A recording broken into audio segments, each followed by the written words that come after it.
అయితే మూసుకుపోయి ఉన్నాయి. వాళ్ళ డోర్లకు ఒకసారి ఉంగి చూస్తే మీకు ఎట్లుందో మీకు అర్థమవుతుంది. చూడండి, మొత్తం కూలిపోయి ఉన్నాయి. చూడండి ఎట్లుందో. జ్యువెలరీ ఐటమ్స్ అంటే బంగారం సంబంధించిన దానిలో సంబంధించిన దాపెట్టి ఉండొచ్చు. ఇది చూడండి ఒకసారి మనం లోపలికి వెళ్దాం. ఎట్లుందో ఇట్లా వంగిపోవాల్సి వస్తుంది. లింగమ్మ గారు 1724 నుంచి 1738 వరకు ఈమె పరిపాలించారు. తర్వాత వీళ్ళ కుమారుడైన తిరుమలరావు, ఈయన కూడా ఇద్దరు భార్యలు, మంగమ్మ, చొక్కమ్మ. వీళ్ళు తర్వాత తిరుమలరావు మరణించిన తర్వాత ఈయన భార్యలు కూడా జాగ్రత్తగా గుర్తు పెట్టుకోండి. ఇప్పుడు ఈయన రాజా రామ భూపాలుడు, ఈయన కోటని కొంచెం అభివృద్ధి చేశారు. ఆ టైంలో ఆ గుడిని కూడా కట్టించాడు. ఈయన ఏంటంటే స్పెషల్ ఏంటంటే ఈయన బ్రిటిష్ అధికారులను అంటే వాళ్ళతో ఫ్రెండ్షిప్ అంటే దోస్తాన్ని చేసి వాళ్ళ దగ్గర ఉన్న పోలీసు వాళ్ళను నేను చెప్పాను కదా, సంస్థానాలు అంటే మన దొరలు రీసెంట్ అయినా కూడా ఈ రూమ్ మాదిరిగా ఉండి ఇంకా బట్టలు మార్చుకోవడానికి వీలు ఉంటుంది. చుట్టుముట్టు ఎంత పెద్ద అంటే ఒక 15 ఫీట్ల వీటికి వెళ్ళి మనం లోపలికి వెళ్ళవలసి వస్తుంది. చూడండి మొత్తం మట్టి.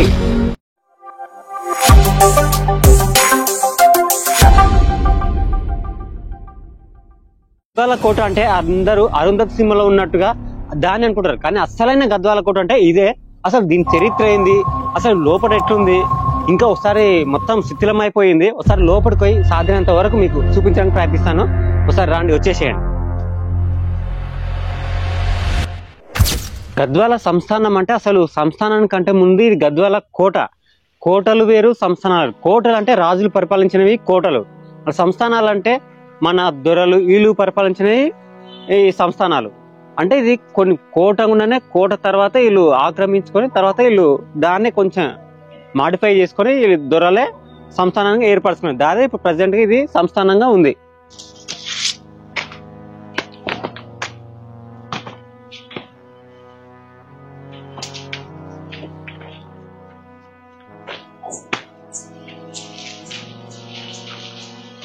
ఈ గద్వాల సంస్థానం చరిత్ర 1290లో ప్రారంభమైంది. అంటే మన ప్రతాపరుద్రుడు పరిపాలనలో ఉన్నప్పటి నుంచి ఈ సంస్థానం మొదలైంది. 7వ శతాబ్దంలో పెద్దారెడ్డి ఆయన భార్య బక్కమాంబ కుమారుడు సోమనాథుడు, ఆయనకు సోమ భూపాలుడు అనే పేరు కూడా ఉంది. ఆయన ఇది 1663 నుంచి 1712 వరకు దీన్ని సమర్థవంతంగా దీన్ని కోటను పరిపాలించాడు. ఒకసారి లోపలికి వచ్చి ఇంకా చూద్దాం. దానికి లోపల మొత్తం డోర్ అయితే మూసుకుపోయి ఉన్నాయి. వాళ్ళ డోర్లకు ఒకసారి ఉంగి చూస్తే మీకు ఎట్లుందో మీకు అర్థమవుతుంది.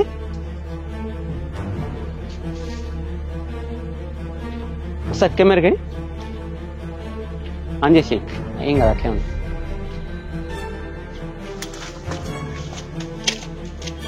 చూడండి మొత్తం కూలిపోయి ఉన్నాయి.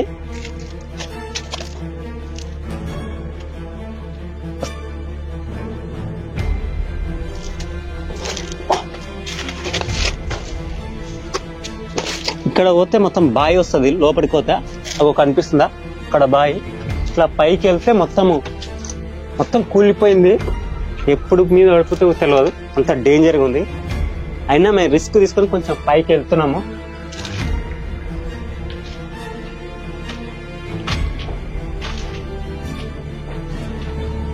ఇక్కడ చూడండి ఎట్లుందో.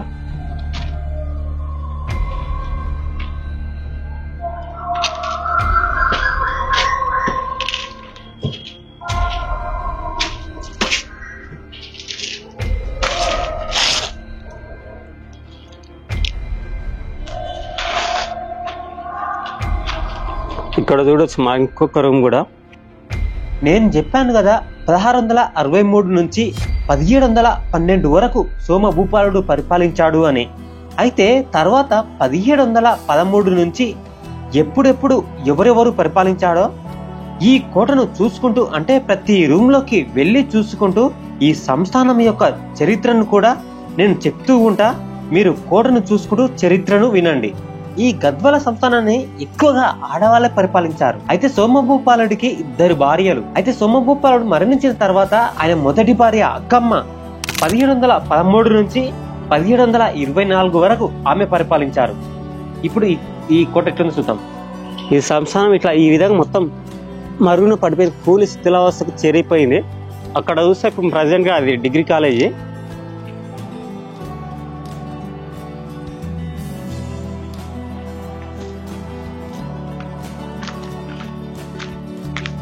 ఇక్కడ ఇంకొక రూమ్ ఉంది, ఇక్కడ వెళ్దాము. చూడండి ఎంత చిన్న చిన్న రూములు ఇవి. ఇవి దేనికి ఉపయోగించి ఉంటారో ఒకసారి మీకు తెలిస్తే కామెంట్ చేయండి. ఇంత చిన్న రూములు బహుశా ఇవి నాకు తెలిసినంత వరకు అదే అలా సంబంధించిన విలువైన వస్తువులు దాపెట్టడానికి అదే మనం బీరువా లేక వాడుకుంటారని అనుకుంటున్నారు. చిన్న చిన్న తలుపులు, ఆయుధాలు కానీ అలా జ్యువెలరీ ఐటమ్స్ అంటే బంగారం సంబంధించిన దానిలో సంబంధించిన దాపెట్టి ఉండొచ్చు ఇవి.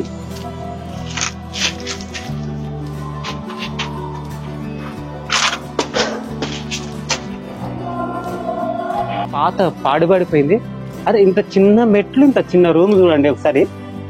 మనం లోపలికి వెళ్దాం, మెట్లుందా ఇట్లా వంగిపోవాల్సి వస్తుంది.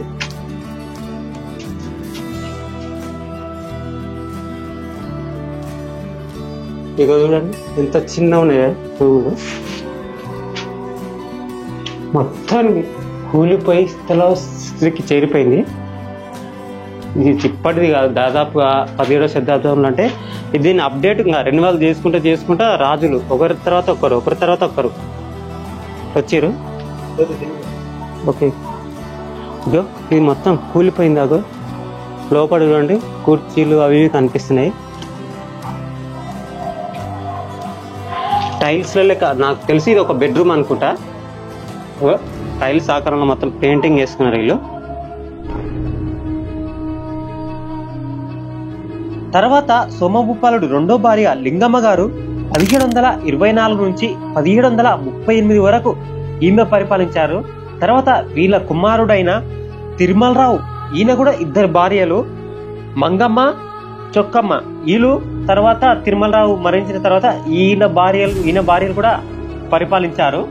అలా కొన్ని సంవత్సరాల తర్వాత చొక్కమ్మ కుమారుడు చిన్న సోమభూపాలుడు ఈయన 1762 నుంచి 1794 వరకు పరిపాలించాడు. ఈయనకు ఒక బిరుదు కూడా ఉంది, అది అభినవ భోజుడు అనే బిరుదు. అయితే ఈయన ఒక కావ్యాన్ని కూడా రచించాడు. ఆ కావ్యం రతిరహస్యం అనే కావ్యం. ఈయన ఆసనంలో పెద్దన్న సోమయాజి, వెంకటాచార్యులు లాంటి పెద్ద పెద్ద కవులు కూడా ఉండేవారు. అలా రాజ సోమభూపాలుడు అంటే ఈయనని రామన్న అని కూడా పిలిచేవారు. ఈయన పరిపాలిస్తున్న కాలంలో అంటే 1840 సంవత్సరంలో ఆ కోటలోనే ఆయన సైనికులే ఆయనని అంతమొందించారు, అంటే ఆయనని హత్య చేశారు. అప్పుడు గద్వాల నగరం అంతా ఒక్కసారిగా ఆశ్చర్యపోయింది. రాజునే ఆయన భటులే చంపడం అంటే అది గద్వాల నగరం ఒక ఉలికి పడిపోయింది. అప్పుడు అది జరిగిపోయింది. తర్వాత వెంకట లక్ష్మమ్మ, ఈమె 1840 నుండి 1865 వరకు ఈమె పరిపాలించారు. తర్వాత రాజా రామభూపాలుడు, అందరూ సోమభూపాలుడు, రామభూపాలుడు, అన్ని భూపాలుడు, చిన్న సోమభూపాలుడు, ఇలా పేర్లు అన్ని భూపాల మీదనే ఉన్నాయి. అంత కన్ఫ్యూజ్ ఉంది కదా, పేరు మాత్రం జాగ్రత్తగా గుర్తు పెట్టుకోండి. ఇప్పుడు ఈయన రాజా రామభూపాలుడు ఈయన కోటని కొంచెం అభివృద్ధి చేశారు. ఆ టైంలో ఆ గుడిని కూడా కట్టించాడు. ఆ గుడి ఎలా కట్టించాడో నెక్స్ట్ ఆ గుడి వీడియోలో మీకైతే చెప్తా. అయితే ఈయన 1865 నుంచి 1901 వరకు ఈయననే పరిపాలించాడు. ఈయన ఏంటంటే స్పెషల్ ఏంటంటే ఈయన బ్రిటిష్ అధికారులను అంటే వాళ్ళతో ఫ్రెండ్షిప్ అంటే దోస్తాన్ని చేసి వాళ్ళ దగ్గర ఉన్న పోలీసులను, రెవెన్యూ శాఖ అధికారులను నియమించుకున్నాడు అనమాట. ఆ విధంగా ఆయన పరిపాలించాడు. తర్వాత 1924లో అంటే ఆ టైంలో మన నిజాం రాజులు పరిపాలిస్తున్న సమయంలో ఈ సంస్థానాన్ని వాళ్ళ ఆధీనంలోకి తీసుకున్నారు. కానీ ఆది లక్ష్మీదేవమ్మ న్యాయ పోరాటం చేసి 1928లో తన సంస్థానాన్ని తిరిగి సాధించుకున్నారు. తర్వాత 1947లో మన దేశానికి స్వాతంత్రం వచ్చింది. అయితే అప్పుడు కొన్ని సంస్థానాల పరిపాలించేవారు దేశంలో కలవకుండా మా సంస్థానాలు మేమే పరిపాలించుకుంటాం అని మొండికేశారు. అప్పుడు ప్రభుత్వం ఒత్తిడి వల్ల ఆ సంస్థానాలు ప్రభుత్వానికి అప్పచెప్పడం తప్ప వేరే మార్గం లేకుండా పోయింది. ఎలా అంటే రాజన్న సినిమాలో చూపించిన విధంగా ఇంకా రజాకార్ సినిమాలో చూపించిన విధంగా అప్పుడు అలా జరిగింది. ఇలా ఈ లక్ష్మీదేవమ్మ కూడా స్వాతంత్రం వచ్చిన ఈ సంస్థానాన్ని ఈమెనే పరిపాలించాలనుకున్నారు. కానీ 2 సంవత్సరాల తర్వాత అంటే 1949లో సంస్థానాన్ని ప్రభుత్వానికి అప్పగించింది. అయితే ఇందులో రాజమందిరం డిగ్రీ కాలేజీగా చెన్నకేశవ ఆలయాన్ని రాఘేంద్ర స్వామి మఠానికి అప్పజెప్పింది.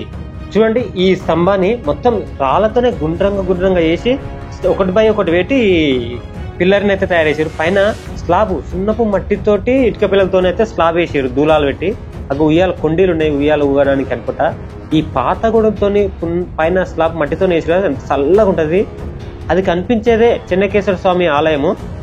అయితే ఆ గుడిని కట్టించడానికి ఈ రాజుకు అమౌంట్ అంటే మన డబ్బులు ఎక్కడికెళ్ళి వచ్చాయి అది కూడా చాలా ఇంట్రెస్టింగ్ ఉంటది. ఏదనేది మీకు చూపిస్తా. ఆ గుడిని కూడా పూర్తిగా వీడియో తీసిన లోపల ఎంత అద్భుతంగా ఉంటుందంటే అంత అద్భుతంగా ఉంటది. నెక్స్ట్ వీడియో తప్పకుండా ఆ వీడియో మీకు చూతురు, కంపల్సరీ చూపిస్తా. ఒకసారి ఇక్కడ మెట్లు ఉన్నాయి, ఒకసారి పైకి కూడా వెళ్ళండి. ఒకసారి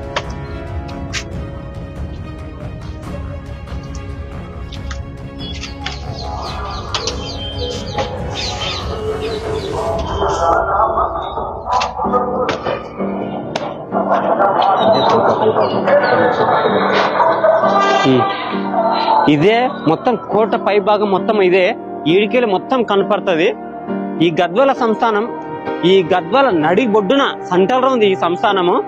మొత్తం ఎట్టు చూసినా ఈ నగరానికి సెంట్రల్ గా ఉంటది.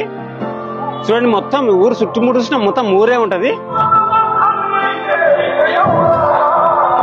ఒకసారి ఆడ చూడండి, ఫిష్ ఆకారంలో చేపకు సంబంధించిన పొచ్చుల లేక చేసి ఎంకి తోక భాగం లేక తెచ్చి అప్పట్లో నాకు తెలిసి అది ఒక ఆకారం కట్టినట్టున్నారు. అది ఆ స్లోప్ ఉంది. ఒకసారి చూడండి, ఆడ మొత్తం ప్రజెంట్ కూలిపోయి మొత్తం కనపడగా ఉంది. ఎందుకంటే నా పక్కనే బావి ఉండడం వల్ల నాకు తెలిసి ఆ ఆకారం చేసినట్టున్నారు.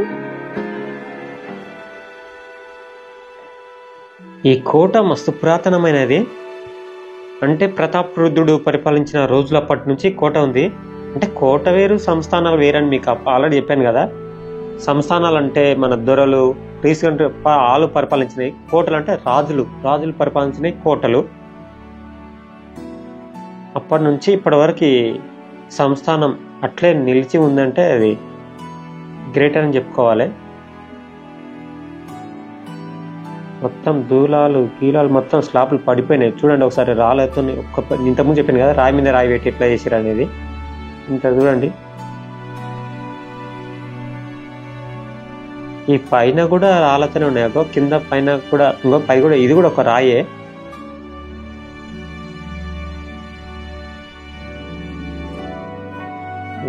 స్లాబ్ అయితే ఇప్పుడు ఎండాకాలం అయితే మస్తు చల్లగా ఉంటుంది, ఎండాకాలం పూట. ఇంకా ఇక్కడికి వెళ్ళి వచ్చేసేస్తారు, మనం బయటకు వెళ్దాం. ఇది కింద మెట్ల పడుతుంది, మూసుకొని ఉంది. ఇది బయటికి కాకపోతే ఇది మెట్ల దారి మస్తు చిన్న వంగి వెళ్ళాల్సి వస్తుంది. ఇది అవతల మా బాల్కనీ లేకుంటది. ఇంతకుముందు చూపించచ్చు రూమ్, మన కడీలు అవి ఉండే, అదే మన కడీలు ఉన్నాయని అవతల అక్కడ కూలిపోయింది. అది మనం పైకి వెళ్ళి చూసినాం ఇంతకుముందు. ఈ ముందర కనిపించేది కాలేజీలు ఉండే. కింద మెట్ల భాగం లాకేసింది అది. ఇక్కడ ఇది ఇంకా బయటికి వెళ్ళొచ్చినాం. చూడండి ఎంత చిన్న ఉంటుంది, వంగి లోపలికి వెళ్ళాల్సి వస్తుంది. ఇక్కడ కూడా ఒక రూమ్ ఉంది. ఈ రూమ్ కిందనే రాజమందిరం ఉంటుంది. ప్రజెంట్ గా అది మన డిగ్రీ కాలేజీకి మొత్తం పాత ఫర్నిచర్ అందులో వాడేసి లాక్ వేసుకున్నారు. అది చూపిస్తాం ముందర కూడా, అది కూడా మీకు చూపిస్తాను. రూమ్ గది కూడా ఉంది. మీకు ఇలాంటి వీడియోలు ఇంకా మీరు చూడాలనుకుంటే మన ఛానల్ సబ్స్క్రైబ్ చేసి పెట్టుకోండి. ఇంకా ఎమ్మడెమ్మడి ఇంకా వీడియోలు వస్తూనే ఉంటాయి మీకు. చూడండి అప్పట్లో ఇంత పెద్ద పెద్ద ఐరన్ రాడ్లు ఉపయోగించారు. కూలిపోయింది మొత్తానికి.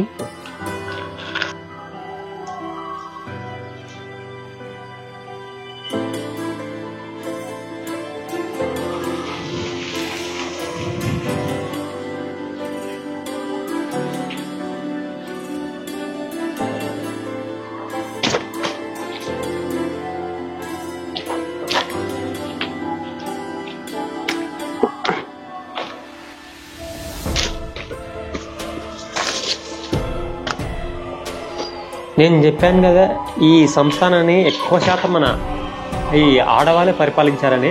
అయితే వాళ్ళ టైంలోనే అనుకుంటా ఈ బావి తవ్వించారు. ఎందుకంటే బావి పక్కనే రూములు, అంటే ఒకసారి మీరు ముందరికి వెళ్దాం, మనం ముందరికి వెళ్తే మీకు ఒక ఐడియా వస్తుంది. మెట్ల పూట వెళ్తే మీకు చూడండి, కిందికి వెళ్తే మొత్తం ఈడకెళ్ళి మెట్లు. ఈయనే స్నానం చేసి పక్కన కొంచెం పైకి ఎక్కి రూమ్ మాదిరిగా ఉండి ఇంకా బట్టలు మార్చుకోవడానికి వీలు ఉంటుంది. చుట్టుముట్టు ఎంత పెద్ద అంటే ఒక 15 ఫీట్ల వరకు గోడ ఉంటుంది. అంత హైట్లో గోడ కట్టారు. చుట్టుముట్టు మొత్తం రాళ్లతోనే కట్టారు గోడ కూడా, కంపౌండ్ గోడ కూడా. దూరాలు చూడండి ఎట్లున్నాయో, మళ్ళీ మొత్తం కుత్తుక అయిపోయింది గోడలు ఎక్కడక్కడ. లోపలికి పోతే కూడా మొత్తం స్మెల్ వస్తుంది, భయంకర గబ్బిలాలు కూడా ఉన్నాయి. చూడండి సున్నపు మట్టితో, అప్పట్లో సున్నపు మట్టి ఇవి ఇంత గట్టి ఉండడానికి కారణం. మనం బయటికి వెళ్దాం. ఇంకా అక్కడ మొత్తం చెట్లతో మొత్తం నిండిపోయింది. రూములు అన్ని కూలిపోయినాయి, మొత్తం గోడల మీద ప్రజెంట్ అక్కడ కూడా. ఈ గోడ నేను చెప్పింది ఇంతకుముందు చెప్పింది గోడ చూడండి ఎంత ఉంటుందో, 15 ఫీట్ల వరకు ఉంటుంది. అంత హైట్ ఉంటుంది. అవతల పక్క మొత్తం మట్టితోనే ఉంటుంది గోడ, మొత్తం మట్టితోనే ఉంటుంది. ఇంతకుముందు రాజమందిరం అని చెప్పినా కదా, ఇప్పుడు మీకు చూపిస్తా చూడు. చిన్న చిన్న లోపలైతే అవి మొత్తం మూసుకొని లాక్లు వేసి ఉన్నాయి. మన ఫోన్ కూడా వీలేదు అట్లనే. ఇది వెంటిలేటర్ కనిపిస్తుంది. అందులోకి ఒకసారి చూడండి, ఏమైనా కనిపిస్తుందో. ఇంకో చిన్న ఇక్కడ ఫోన్కి ఛాన్స్ లేదు. అందులోకి కొంచెం ముందుకైతే పక్కన ఉన్నదే డిగ్రీ కాలేజ్ ప్రజెంట్ కాలేజ్ నడుస్తుంది. ఈడ ఒక వెంటిలేటర్ అని చూపిస్తాను మీకు. ఇక్కడ కూడా రూమ్ చూడండి, మొత్తం అగో ఫర్నిచర్ కనిపిస్తుంది. కొంచెం ముందరికి వెళ్దాం. ఇంతకుముందు చెప్పాను కదా రాజమందిరం అని, ఇదే చూడండి రాజమందిరం. చూడండి పైన దూలాలు ఎట్లున్నాయో, అప్పటి కళాకారులు ఎట్లా చెక్కిరు ఇవంతా. అయితే ఇది మొత్తం ప్రజెంట్గా మొత్తం మూయబడింది. మొత్తం ఫర్నిచర్ అంతా వేసి లాక్ చేసేసారు. ప్రజెంట్గా వాడుకలో లేదు ఇదంతా. ప్రజెంట్గా పక్కన కాలేజీ నడుస్తుంది అంతా. చాలా బాగుంది కదా. ఇక్కడ కనిపిస్తున్న విగ్రహం రాజా సీతారామ భూపాలు బహదూర్ గారు. ఈయన 1901 నుంచి 1924 వరకు ఈయన ఈ సంస్థానాన్ని పరిపాలించారు. అంటే మన నిజాం రాజులు ఈ సంస్థానాన్ని స్వాధీనం చేసినంత వరకు ఈయననే పరిపాలించారు. ఆయన గుర్తుగా ఈ విగ్రహాన్ని అంటే పెట్టారు ఇక్కడ. తర్వాతనే అంటే 1924లో ఎవరు ఆది లక్ష్మీదేవమ్మ ఒక పోరాటం చేసి, ఈమెనే ఇక్కడ కనిపిస్తున్న ఈమెనే వాళ్ళతో పోరాటం చేసి, అంటే నిజాం రాజులతో పోరాడి 1928లో ఈ సంస్థానాన్ని ఈమె చేజిక్కించుకున్నారు. తర్వాత 1949లో ప్రభుత్వానికి అప్పచెప్పింది సంస్థానాన్ని. ఇదే మనం బయటి భాగం, అంటే లోపలికి ఎంట్రెన్స్ దారి ఇదే. చూడండి మొత్తం మట్టి గోడలతోనే ఉంటది. మొత్తం వీటికెళ్ళి మనం లోపలికి వెళ్ళవలసి వస్తుంది. చూడండి మొత్తం మట్టి, అప్పటి మట్టి ముద్దలతో అంత హైట్ కట్టి, మొత్తం మట్టితోనే అంత హైట్ కట్టిరంటే అది మామూలు విషయం కూడా కాదు. ఇప్పటివరకు ఆ మట్టి గోడలు ఉన్నాయంటే కూడా మామూలు విషయం కాదు. ఈ గద్వాల కోట మొత్తం చూశారు కదా. ఇలాంటి కోటల గురించి ఇంకా మీరు చూడాలనుకుంటే మన ఎంఎం షోని ఇప్పుడే సబ్స్క్రైబ్ చేసుకొని బెల్ ఐకాన్ని ఆన్లో పెట్టుకోండి. నెక్స్ట్ వీడియోతో మీ ముందుంటా.